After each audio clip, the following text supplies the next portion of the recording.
The question is,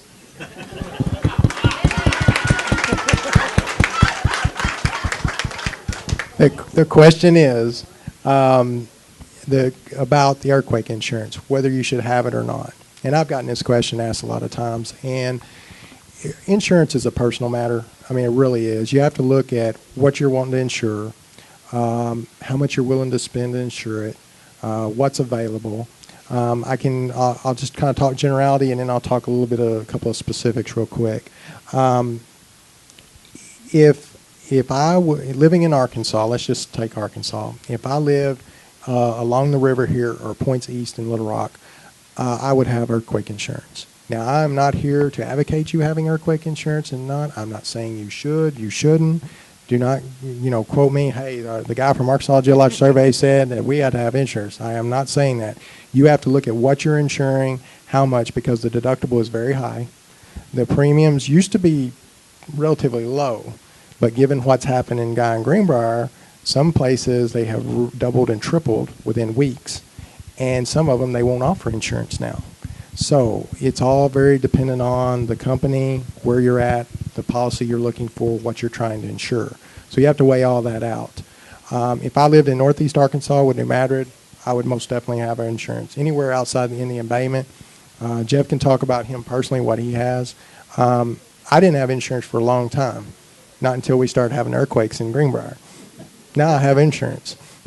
So, and again, I'm not advocating it. I'm not saying it's right for everybody. You have to look at it. If you're in a seismically active area, or you're in where the geology can enhance or increase your vulnerability, if you're on the side of a hill, if you're on an area that's susceptible to liquefaction or subsidence or landsliding or anything that that can be caused by an earthquake, I would definitely give a hard look at it and look at the viability of it based on your budget and based on what you're trying to insure. If I live in West Arkansas and I live on good solid rock, and probably won't have it. So again, I would just, it's a personal decision, and I think everybody has to weigh what they want to do.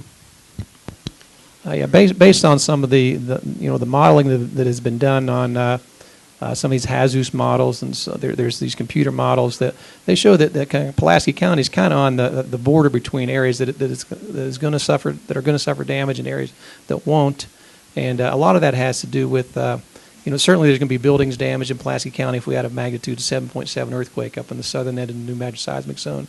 There's probably be some injuries as well. So certainly we're kind of at that edge of where there's going to be some damage. So certainly if I lived, like Scott said, on the east side of town and on top of some maybe the river alluvium, something like that, that tends to amplify the shaking. Like Scott said, I kind of live on the west side of town. I live on pretty solid bedrock. That tends not to amplify the shaking. So I don't have earthquake insurance. That may not be a smart thing. There's certainly there have been earthquakes not related to New Madrid seismic zone in that part of the country in the past near Ferndale, for example. So yeah, it's probably again it's a personal thing, but I've certainly considered getting it. I may get it in the future.